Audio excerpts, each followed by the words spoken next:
Claudine, locale per palati fini e buongustai, dove si mangia, si beve e si respira bird, Collio e Quay. Sono Claudia Azzano, la titolare, e vi aspetto per le mie specialità. Cosa aspettate? Claudine, food, wine, music e sei in pole position.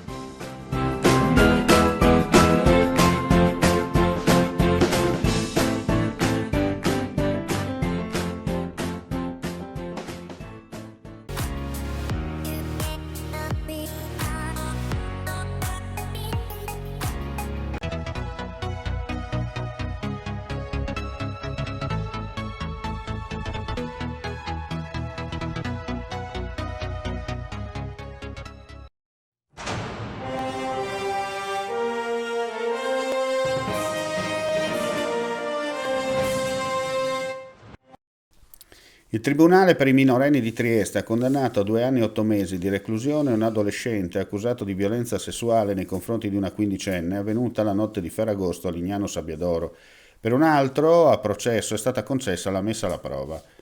La sentenza è arrivata venerdì ed è stata resa nota oggi dalla Procura della Repubblica del Tribunale per minorenni. Il processo si è svolto su richiesta degli imputati con rito abbreviato, che comporta lo sconto di pena di 1/3 e la rinuncia al dibattimento. Il processo è stato deciso sulla base delle indagini preliminari condotte dalla squadra mobile di Udine e diretta dalla Procura per i minorenni di Trieste. Nelle prime ore del 16 agosto, subito dopo la violenza denunciata da una ragazzina veneta in vacanza nella località friulana, i due, ospiti di una comunità del milanese in vacanza, erano stati rintracciati e sottoposti a fermo. Il GIP aveva disposto per entrambi la misura cautelare della custodia in carcere, di recente attenuata per uno dei due imputati in collocamento in comunità.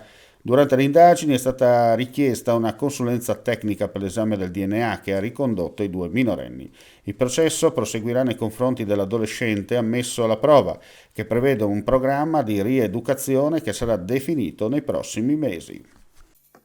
Vuoi assaggiare una birra dove al suo interno scopri la specialità tipica friulana? Lumi Beer, il prodotto ricavato in 20 ettari di terreno coltivato orzodistico, biodiversità, performance ambientale.